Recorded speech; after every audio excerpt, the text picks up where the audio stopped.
Welcome back to Locker Talk.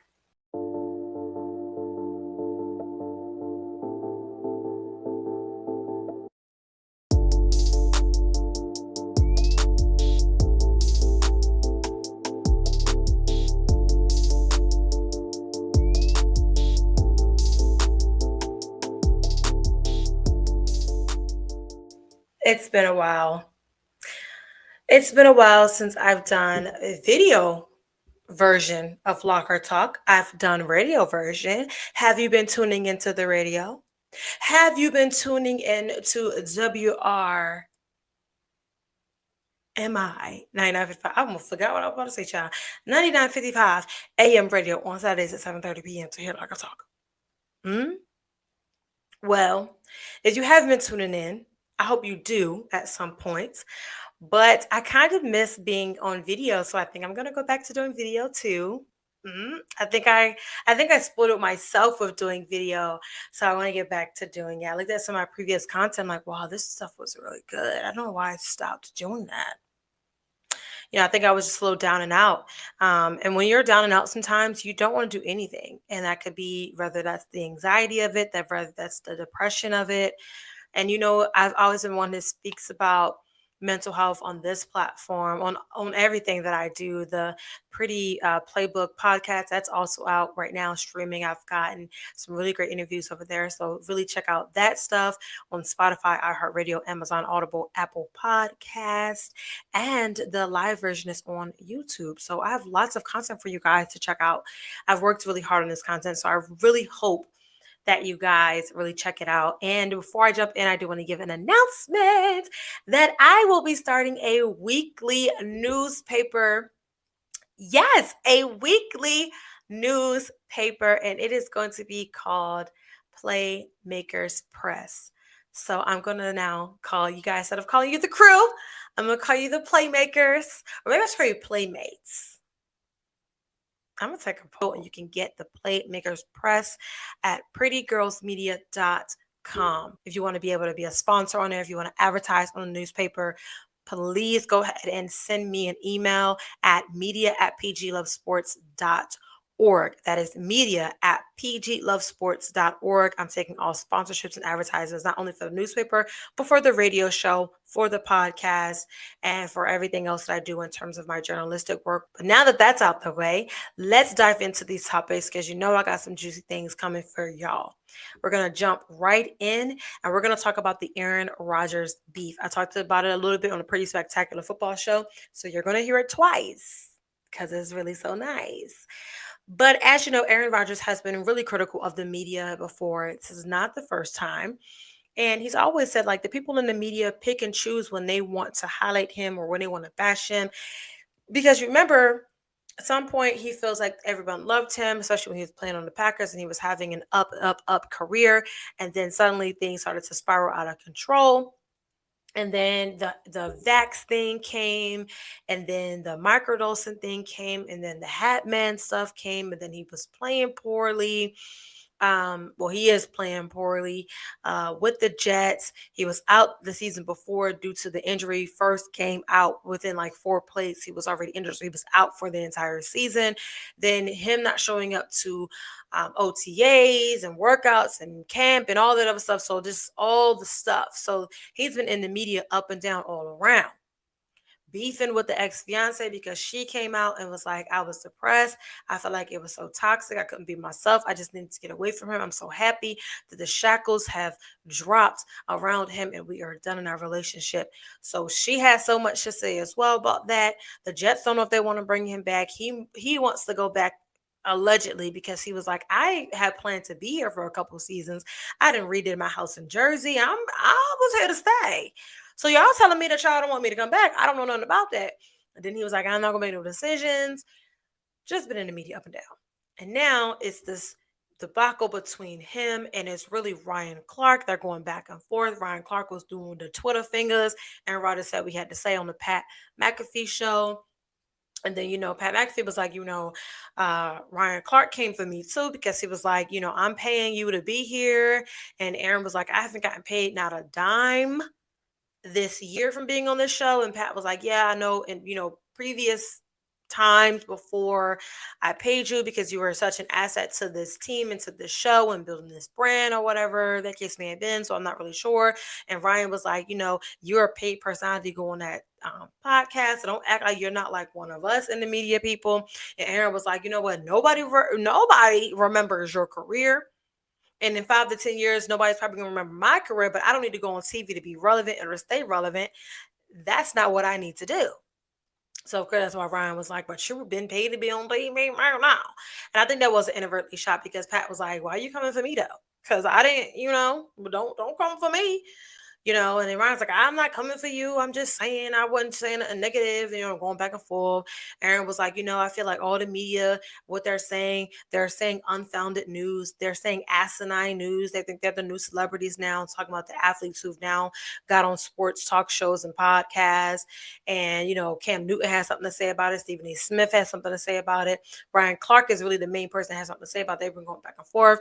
Aaron is like, something about the vaccine, and if you need to tell about how you've got the vaccine, you've been captured by the multi-million-dollar, scam essentially, and how you're basically owned. So say that before you say whatever out your mouth about me, because I don't care. I'm gonna say what I gotta say. I've been doing what I wanted to do since the beginning. I got into this career like I am who I am, but are you who you say that you are? Type vibes. And then he came for Ryan directly. He was like, I don't, keep wearing your little name brooch or whatever, but make sure you should put your vaccine status on it instead. And Ryan was like, it's a lapel pin. So they've been going back and forth. They've been arguing and fighting back and forth. And I can't say I don't like it. I can't say I'm like not intrigued, because I am. It's making me go like, let me sit. Let me sit. Yeah, been going back and forth. I see where they're both coming from though. I understand Aaron always feels like he's going to stick up for himself. He's going to say what he want to say regardless, and period. Period. That's it. And Ryan Clark was like, we need to meet, we need to talk face to face, man to man. I'm like, y'all are too grown for this. Y'all are too, get off the internet. Both y'all, get off the internet. Okay? Just get off the internet. The beef needs to cease fire. Just cease it. Okay? Nobody wants it. Okay? Just cease it. Just stop it. Another person who needs to stop it is the San Francisco's 49 player, Devondre Campbell. He needs to stop it. Whatever he's doing and going through. Okay? Leaves the game mid-game in the third quarter. Right? Says, I don't feel like it. I don't want to play. Okay, he pulls DeAndre Hopkins. DeAndre was like, I'm not playing against the Giants. He's now with the Ravens. He was like, I'm not playing against the Giants. Get someone else to do it. Same thing that Campbell was like, get someone else to do it. Bye. I'm out of here. Sent the media in a frenzy. Okay?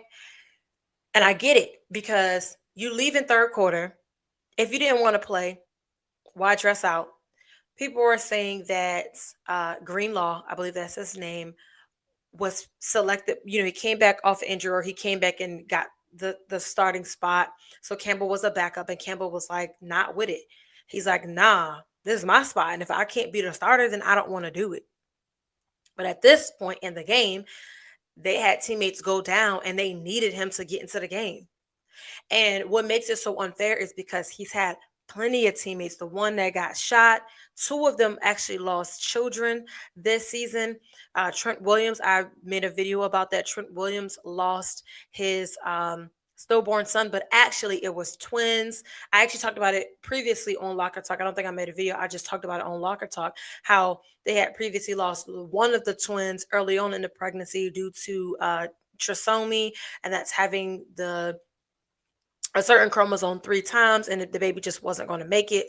So that baby didn't make it. And then come time for the other baby to come out, it was a stillborn, and he is still, at the game, being a teammate, fighting with his teammates. So you have people that are going through some real hard life situations. And then for you to be like, I don't feel like it, I'm not getting in the game because I didn't start, it's just selfish. It's selfish. And that's where the uproar came in. Some people were like, he would have been cut. He is not on the team no more if that was up to them. The Raiders, the 49ers did suspend him for 3 games. And people were like, yeah, suspend him because he's not going to be able to go nowhere else and play. We're not about to just let you go so you can go sign with somebody else. No, you need to be here. And it's just a hard thing seeing how his teammates reacted to it, how his teammates felt. And it's like, at the end of the day, football is a team sport no matter what. And a lot of people talk about the brotherhood and what you get from being a part of that brotherhood. And essentially it was a slap in the face to them because you was like, F this brotherhood, F this team, F all of that. I'm out of here. And I think that was really just a poor judgment on his character. Because if you didn't want to play or if you had something else going on, like your teammates have all fought through some hard things. And if you wasn't in the proper mind space, then I can understand, pregame, even first quarter, or even at halftime when you going at halftime and you're like, I'm not feeling like this no more. And maybe not coming out the locker room or something, but to leave mid third quarter was very tasteless. Very tasteless. And he hasn't come out to said anything. And if he did come out and say anything, I missed it. But I don't believe he came out and said anything. And it's just really distasteful. And I think the 49ers are just having a disastrous season. The 49ers right now look like the Kansas City Chiefs at the beginning of the season. It's not even at the beginning of the season, the preseason, when they were having so many things going wrong. You had people getting arrested, people assaulting people. They just had bad news written all over them. And this is what the 49ers look like. They have just nothing but bad news and bad things is going on just time and time and time again. So it really sucks for them that they're actually going through this right now. And then it sucks to have your teammate just say, like, forget you and walk out on you. That really kind of sucks. Right. But speaking of teammates, on an upper note, somebody is getting new teammates. Yeah. So star linebacker. He was a linebacker, right? I didn't write his position down. But star, I'm going to say linebacker because I think that's right.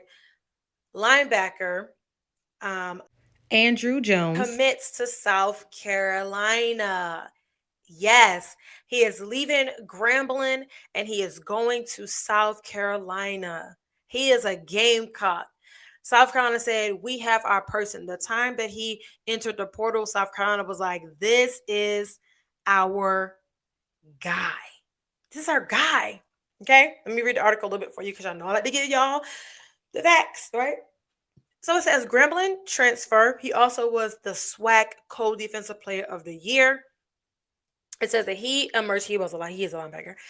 He emerged as one of South Carolina's top targets from the moment he entered the portal. And today they got their guy. So as of December 18th, they got their guy, right? So it says Jones, the SWAC co-defensive player of the year, has committed to South Carolina out of the portal and will step into a major role in the Gamecocks' defense in 2025. Jones ranked the number 9 linebacker in the portal. He reported having offers from Ole Miss, Oklahoma State, USF, and Georgia State. And he heard from, over 20 schools, but those were the offers that he had, including the South Carolina offer. So out of the offers that he received, South Carolina was the best offer out of all of those schools, aside from Ole Miss. But I'm thinking that he actually wanted to probably get out of the South, maybe. I don't know. But he is 6'2", 220 pounds. He tallied 122 total tackles, 57 solo, 20.5 tackles of loss. He had 3 sacks, 1 forced fumble, 1 fumble recovery, and 1 defensive touchdown this season. Jones will be expected to bring that productivity to a linebacker room that loses its top 3 contributors in Debo Williams, Demetrius Knight Jr., and Bam Martin Scott from this year's squad. Jones, who has 1 year of eligibility left, Jesus, I don't know why I just said it like that. Previously spent time at Memphis. So he is a Louisiana native, and he is South Carolina's 5th transfer portal pledge, and he'll be joining a really slew of other great players coming in, and he is the only one from the HBCU space that is moving into South Carolina for that transfer portal for those players that they have got, and they are gaining to go into the next season. So that's just a congratulations for him all the way there. To the fact that he got into the portal, and with that 1 year left, he's like, I'm getting to this portal. I don't know what the actual reason was for him getting into the portal for leaving Grambling, and I mean, it's a good decision. It's a good choice. I feel like he has an opportunity to do some really great things and to really get his name out there on the map. South Carolina right now is one of the hottest teams on the market right now. So I feel like it was a no-brainer when receiving that offer to go to South Carolina. It's just an amazing thing. Seeing the up and up with these players, as we see Travis Hunter went to Jackson State, then went to Colorado, and now he is the Heisman winner. So to be able to transfer and move up to a bigger stadium, like going from the SWAC to the SEC, is a major big deal. And he is doing that with 1 year left of eligibility. So big ups, big congratulations to him. I can't wait to see what he does, especially within the SEC this year. And if I'm still at Clemson next year, when they do the Palmetto Bowl, just to see what that is looking like and what he does there, like that's huge, huge, huge. Okay, huge. And another thing that's really huge is the amount of debt that Shiloh Sanders is in right now. Okay, Shiloh Sanders is currently filing for bankruptcy to get rid of over $11 million in debt. And I'm going to read y'all another article because at this point I was flabbergasted. He did get a little victory in court, though. He got a little victory in court. Okay. So it says a federal judge has issued a ruling in the bankruptcy case of Shiloh Sanders. Obviously, you know that he is a son of Deion Sanders. So that just means Uncle Deion ain't passing out no money.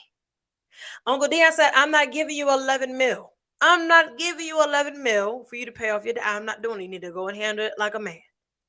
Go file bankruptcy. Okay? All right. But anyway, the ruling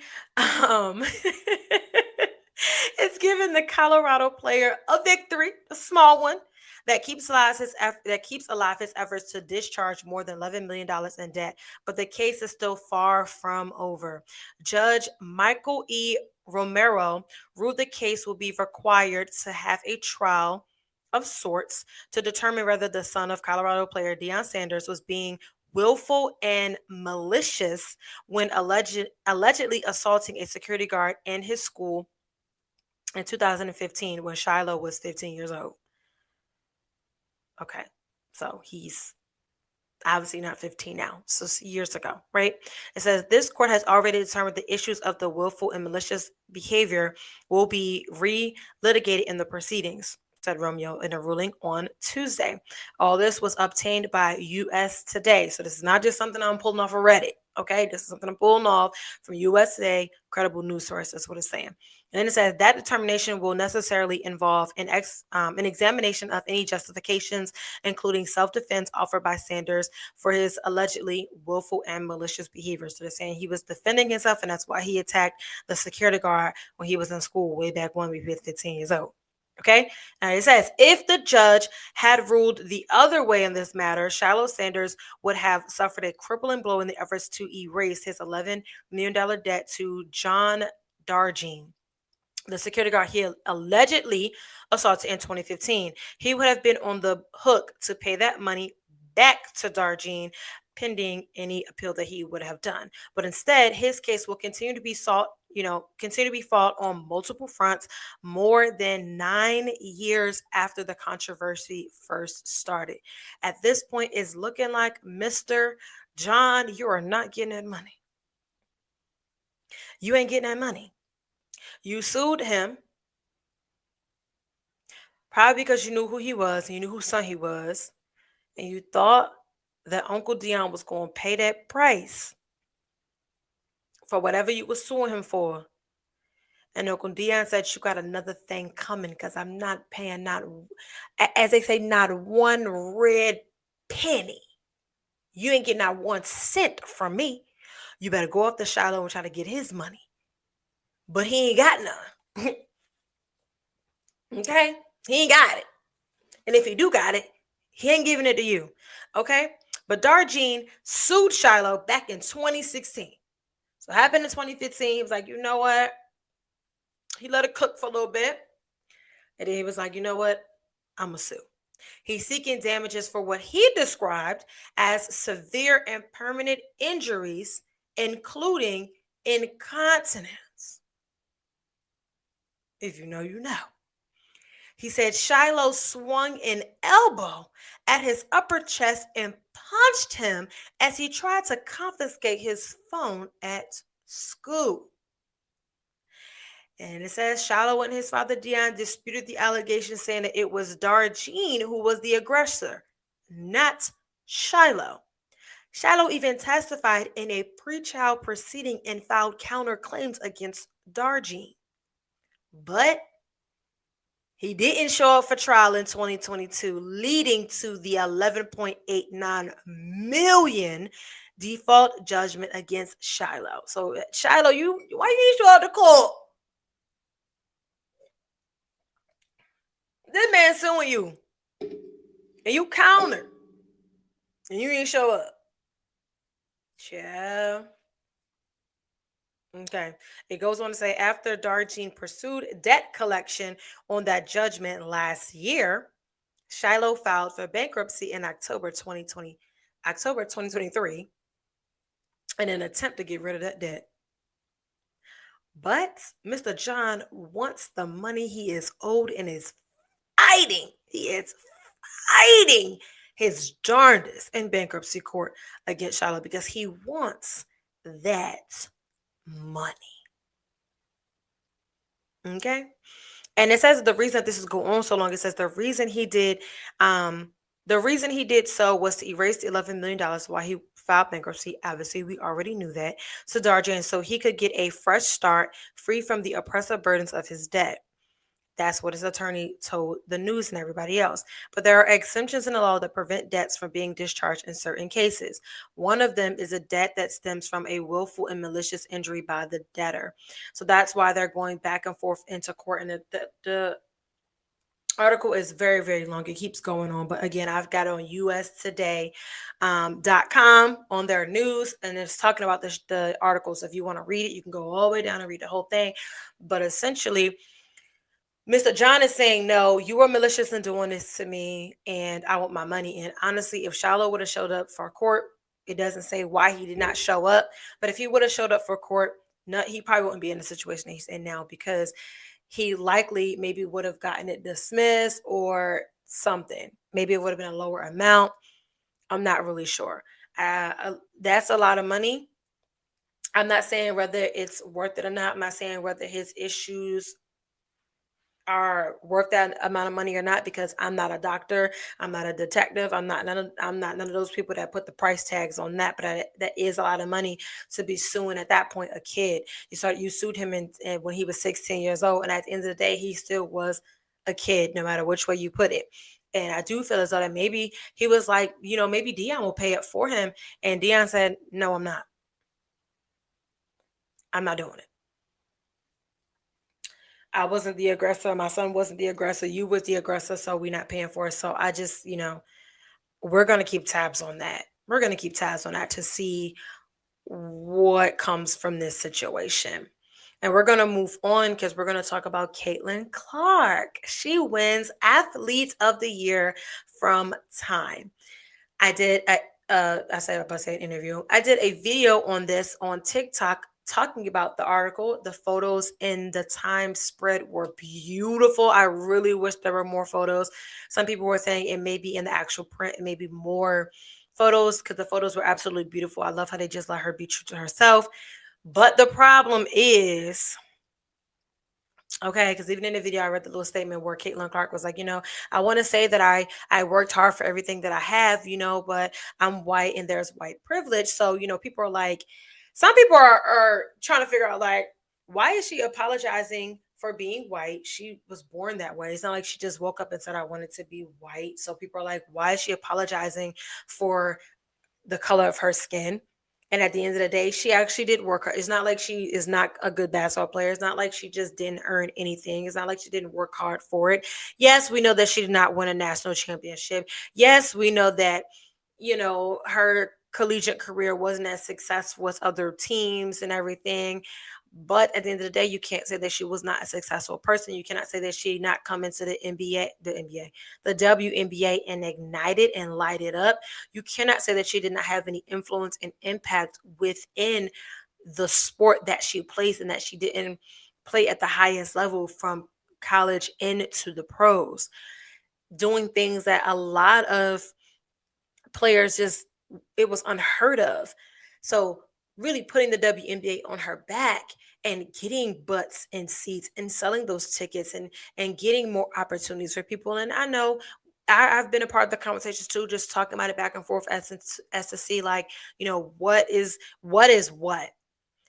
Also bringing light to other WNBA players who are doing really, really great things as well in this space, who may get overshadowed, but that's not to take away from what Caitlin Clark has done for the W. It's not taking away her greatness for doing that. And I think that it was really distasteful for the owner of the Mystics to get on and say, well, it should have been the whole league for Athlete of the Year. Well, unfortunately, ma'am, athlete is singular, not plural. And no, I don't think that it should have been the whole league, because when we think about a person who's had a huge impact on whatever sport that they're in, it's her. We got to be honest. We got to be honest. So I think trying to take that away from her is just, it's just distasteful, and it was unnecessary. I need to just applaud her and get on, because you're an owner of a team. Why are you hating on this girl? Why are you hating on this girl? Did the W do some great things? Absolutely. Are there plenty of players that do great things in the W? Absolutely. But when you talk about the W, more people, you get more clicks, views, likeliness, all of that stuff from Caitlin Clark. And we got to be honest about that, without taking away from other players and what they're doing. And at the end of the day, Time selected their person. They selected the person that they want. The first WNBA star to get this award, everybody should be celebrating her. Everybody should be happy about it, because she's opened the door for other women to come and to then get the same award. People saying, oh, well, you shouldn't have accepted the award. Why should she not have accepted the award? We're acting like she didn't do anything to deserve it. That's just my opinion on it. That's just my opinion. I congratulate her. I think it was well deserved and worked for. And the article is beautifully written. I would encourage, and I did encourage everybody, it is a 35-minute read, so it's a very long article, but I would encourage people to go on Time. It's a free read, time.com, to read the article, to one, get a sense of who she is, get a sense of how she's worked to become the athlete that she is, where she wants to go in her future, what she says about the W, and how she knows that there are women that came before her that helped to build the league. And she wants to continue to build that and help change the narrative and help just to strengthen the W. And I think that that's a really stand-up thing to say. So I think that everybody should just give it a read. In my opinion, just give it a read. You may learn something, you may like something, and you may have some more found respect for her. Okay. Moving on to people that I have respect for personally, and that's soccer, or football, as they call it. It's not American football, right? So, since 2013, there has been this initiative for diversity, inclusion, and diversity, inclusion is something else. It's another word that I'm definitely missing. Equality. Okay. It has been an initiative for the LGBTQIA plus community That is something that's been started to help to spread awareness and to help the fans who may feel like they have no place or feel like they don't belong in soccer games and such. So they started this initiative where they are giving out rainbow colored laces, and then the captains will wear armbands that had the flag on it to support the LGBTQ plus community. And in the articles, it was saying, starting in 2013, when it started way back when, and even now, it's not mandatory, but it's like an underwritten rule that you just have to do it. And there are players that are just taking a stand against that because they're like, I don't have to do anything that's against one, my religious beliefs, or two, just against what I just personally believe. If I'm not comfortable with it. Everybody is doing it, or they're doing the laces. They've amped up the program to where they're trying to get more people out there to talk about maybe their loved ones that are in the community and what they're going through, and just what it feels like, what it means to the community, and just trying to get the soccer people more involved and to be more inclusive in all of those things. They have games where they have different flags, and they have different emblems, and just a lot of different things that are going on. And they do it for 2 game weeks in a row every season, and they mark the games. But the controversy is coming in because there are captains on these teams who are either refusing to wear them or who are putting personal messages on them. And they were like, putting personal messages on official soccer gear is against like contracts, and you should be fined and you should be in trouble. But it's also like, you just said I wasn't actually required to do this, so you're going to now make me become in trouble for marking up the stuff that you told me I really didn't have to wear in the first place. So that's some controversy going on there. Notable captains that are in this controversy, and help me because I cannot say these names. I'm going to jack them up. Y'all know me and pronunciations are not the best. I do my best though. Okay. So the Crystal Palace's Mark, I want to say Gihai. I'm just gonna call him Mark. He wore the armband, but he wrote both weeks. He had a different message on it. The first message was Jesus loves you, but it was Jesus heart you. He wrote it on the band, and then he wrote I love Jesus. The other notable person is the Ip child. I cannot say that name. Ipich. I know that's wrong. But Sam Morsay, he is Muslim, and he said, I'm not wearing it for religious beliefs. I'm not doing it. Get someone else to do it. I'm not doing it. I'm not going against my beliefs to do that. And I get it. So the controversy is like, well, you're supposed to be promoting, diversity, inclusion, equality, all these things for this one community. But it's also like, how is it not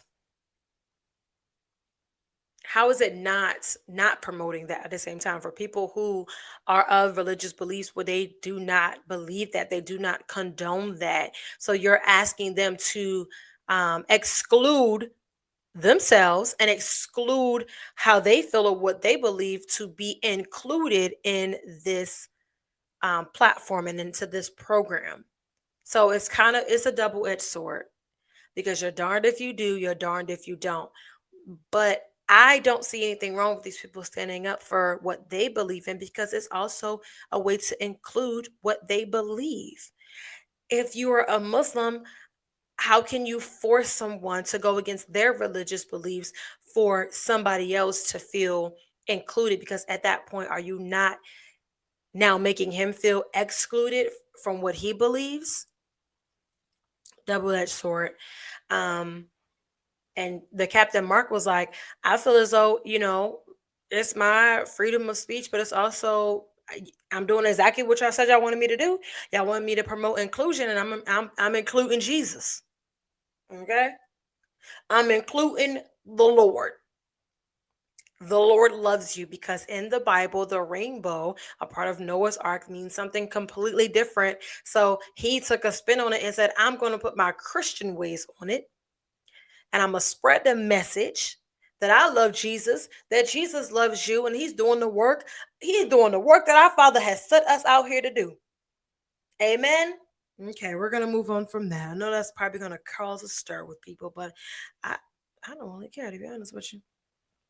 Another person that don't care, child. 5-time Grand Slam winner, Inga. Cannot pronounce that last name. I wrote about Inga before.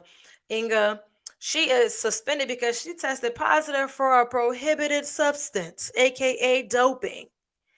Okay, this is on CNN Sports. It says Polish tennis star Iga S. I'm not going to even try to butcher her last name because I respect her more than that. Has accepted a 1-month suspension after testing positive for a banned substance, the International Tennis Integrity Agency announced on Thursday. Last week. Was it last week? Sorry, Thursday, November 28th. So not last week, the week before. You get what I'm saying. Anyway, she's a 5-time Grand Slam winner, and she tested positive for the substance trimtazidine, whatever that is. And it says the level of fault was considered to be at the lowest end of the range of the no substance fault or negligence. So it wasn't a high amount, it was low, but it still was an amount, and it still was in her system. So she still needs to be suspended. It says the ITIA accepted that the positive test was caused by the contamination of a regulated non-prescription medication, melatonin, manufactured and sold in Poland, that the player has been taking for jet lag and sleep issues, and that the violation was therefore not intentional. That's what they said. She didn't intentionally do it. It was in that melatonin. Okay? So you got to be careful what you're taking at this point, because at this point you never know what's in your medication, you never know what's in your food. We don't know what's in our food right now. I could be eating some eggs and they probably injected the eggs with something, child. You don't know. Everything has a chemical substance in it. So you never know. So you gotta be careful. But it said that the suspension happened on November 27th, which she accepted. The player was provisionally suspended from 22 September to October 4, missing 3 tournaments. That's a lot of money, child. 3 tournaments, which counts toward the sanctions, leaving 8 days remaining. And he goes on to say that the drug that was in her system is listed as a metabolic modulator, and it is used by athletes and bands both in and out of competition.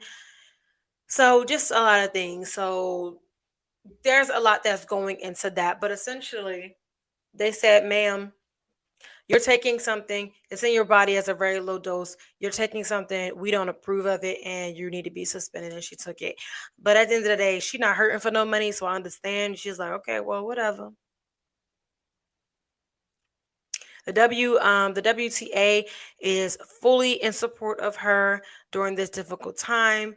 They said that she has consistently demonstrated a strong commitment to fair play and upholding the principles of clean playing within the sport, and that this is very unfortunate, and it just says that it highlights a lot of the challenges that athletes in general are facing in terms of whatever they're doing. So obviously she's traveling a lot, she's having jet lag, she's not sleeping really well, so she's taking melatonin, and it's not, they're saying it's not her fault that it was in that melatonin. I guess she's gonna get her a new drug, or go to the doctor maybe and get an Ambien. Is that I don't know if that's allowed or not. Go to the doctor and get something to help you sleep, and something to help you during this time that is accepted and regulated within the tennis agency. That's all. I mean, that's really all you can say about that. But they're saying she didn't do it on purpose, so okay, whatever you say. Moving on to incidents. This, I'm gonna say, young man, 25 years old. He is a soccer player. Probably should have kept him up there with soccer, but it's all right. His name is Kalen um, Map, Map, Mbappe. Y'all know I'm not pronounce that. He was originally under fire because they're saying that he raped a young lady after he attended a club, went back to a hotel on October the 10th. He was doing it on my birthday, child. Come on, man. You could have, you ain't had to do it like that. But no. They said that they did an investigation and that he was found not liable. Not liable. They found that there wasn't enough evidence to say that he did it.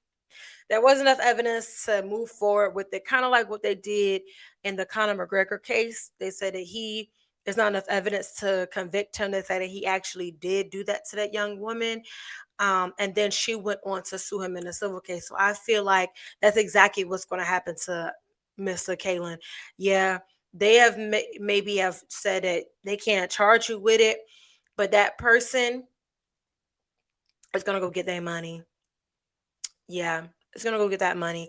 And they're just saying like, the allegations are totally false and irresponsible, and they spread, and the spread of this is just unacceptable. He will not tolerate it under any circumstance of people trying to slander his name, trying to tarnish his reputation, and he's already having a hard enough time. He's already having a hard enough time on the Real Madrid as a player, even though he did so great and he was phenomenal with Paris Saint-Germain, but he's having a hard time right now. He said, I'm 25 years old. I'm trying to be a big superstar. You're trying to say I did something. I didn't do it. You're tarnishing my name. I'm not going to accept it. They saying I didn't do it, so I didn't do it. And that's just that. Okay? He essentially what he's saying is these allegations is messing with my mind, and I've been playing very piss poor since. So I need to get this off my mind so that way I can go back to playing and being the player that I know that I could be, the player that I know that I signed up to be. Okay? He said, leave me alone. Go get somebody else. I'm having it hard enough. Okay? I didn't do it. And the police say he ain't do it either. So that's from that. The last topic that we're going to talk about, because I know I've kept you long enough, but I had to get all of the tea out. I feel like it's been a minute since I've been on camera. I had to really do this video and I had to really zip it and do it. Okay? The last one,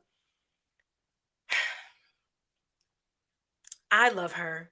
Her name is Trinity Rodman. And obviously, yes, she is the daughter of Dennis Rodman, the superstar. But this is probably not the story you think it's going to be. Trinity recently sat down and was talking about her relationship with her dad. And what she said was, he's not a dad. He may be my dad by blood, but he's not my dad. And it's painful for her to talk about. It's painful for her to have that conversation with people. So I'm going to read a little bit of it also on CNN Sports. It says Trinity Rodman, the Olympic gold medal winning soccer player and daughter of five-time NBA champion Dennis Rodman, has criticized her father for being absent for much of her life. And she sat on the Call Her Daddy podcast. It says, he's not a dad, maybe by blood, but nothing else. Hearing his voice is painful. CNN said that they tried to contact Dennis Rodman and they were unable to get a hold of him. It says, despite her father reportedly earning more than $27 million in salary across his NBA career, Trinity explained that she had at one point been forced to live in a car. We, her and her mother. We had a Ford Expedition and we kind of lived in that for a little bit, she said. We tried to live with him, but he was having parties 24/7. He's bringing in random bees. He loves the spotlight. He loves the cameras. Before the divorce from Trinity's mother in 2012, she says, my dad was actually helping money wise. He would actually give money to my mom and let us kind of live life a little bit. But then when the divorce happened, it was F you guys. I think he's an extremely selfish human being, she added. I think everything has always been about him. And then it goes and it talks about Trinity Moore, how she has 10 goals and 9 assists in 45 appearances for the U.S. women's national team for soccer. She was one of the stars on the team, which helped to get the gold medal in Paris this year. She contributed 3 goals, 1 assist, including an extra time winner in the quarterfinals against Japan. It says when she was drafted by the Washington Spirit at age 18 in 2021, she became the youngest player ever drafted into the NWSL. That season, Dennis turned up unannounced to the Spirit's playoff quarterfinal match against North Carolina Courage. And she hadn't spoke to him in months. And she goes on to say, when he showed up at my game, I was like, so mad. She said, I started to cry on the field, so I'm trying to play the soccer game and I'm crying. She said the Spirit won the game 1-0 and went on to claim the title. But Trinity was furious with her father. She goes on to say, I was so mad. I was like, you took this happy moment from me. You effed up, or you effed with my head again, she said. I'm walking over there toward Dennis, so mad, like, F you. I walked over there, he grabs my head, and I just start bawling into his arms as if it's a daddy-daughter moment. The resulting embrace went viral, and Trinity released an Instagram post in which she expressed hope that their relationship might improve. After that, radio silence. I didn't see him for until this year. Literally what she says, quote unquote. Stupid me for thinking that was going to be some type of new spark. That was me every single time that he would come around and I'd be like, okay, here it is again. We're going to start something. He's going to be around. Boom, months and months and months without speaking to him. This time it was years. I think after that was when I lost hope in ever getting him back. Dennis met Trinity's mother, Michelle Moyer, in 1999. Trinity's brother, Dennis DJ Jr., was born in 2001, followed a year later by Trinity. The couple married in 2003 before Moyer filed for divorce in 2004. After a period of reconciliation, they finalized the divorce in 2012. The 7-time NBA rebounding champion, what the article said, who did not meet his own father until his late 30s, has previously spoken out about his desire to be a better parent. For some reason, it's very hard for me to break out of that cycle, he told ESPN in 2019. I never had anyone to ever do that for me. So essentially what he's saying is I never had nobody do that for me. So I in turn don't know how to do it for anybody else, even though I have these children. I don't know how to not be about me, to not be selfish. And if you know me, I've always said I love Dennis Rodman. I love the type of player that he was. I love the type of character and personality that he has. He was just always out there and doing all those things. I never knew that their relationship was this strained. And from what I can get from this article is really that she really wants to have a relationship with her father. She really wants to have that father-daughter relationship. But also what I'm getting from him is he don't know how to do that, and nor is he trying, honestly, or he's getting help for it. So really it led to her being more heartbroken time and time again because she just had that hope that her father would come around. And I think now she's to the point where she's just like, F it. But I do feel like if he does come around again and really tries to give it a good effort, I feel like she would give her father another time, another chance, because that's what she's saying in this article. And you can just hear the hurt and the pain in her voice and her statements, that she feels left out, she feels left behind, and she really just wants to have a relationship with her father. And unfortunately, it's just something that she was never ever given, especially in her later years in life, especially that she could remember. And this is such a sad story. I want to say I'll keep tabs on it, but I don't know if Dennis is going to get his act together. I don't think that he will. I don't think that he will, because I don't think that he knows how, and nor is he trying to actively get it together. I'm glad that her mother's in her life. I'm glad that her brother's there. And I'm just glad that she still has seen the level of success that she has seen, even though her father has not been in her life. Does she probably get some special treatment because of her name? Probably so. But she's worked hard to get where she is on her own, and she has rightfully deserved it. And I love everything about her, from her pink braids to her being an Olympic gold medalist, and just seeing how athletic and passionate and how really good that she is. It's just amazing to see her and her career and where she goes. I look forward to seeing her continued success. So, woo, that was enough tea, shade, drama for your mama, and updates all in one in this very long video. And I know I've kept you long enough. I hope that you stayed for this entire episode to see for Locker Talk. Thank you guys for tuning in. Make sure you're liking, sharing, and subscribing, and leave me a comment right now on all social media platforms at PG Love Sports. Again, I love you guys. Thank you for all that you do, and I will see y'all on the next one. Baby girl, you are so pretty, pretty.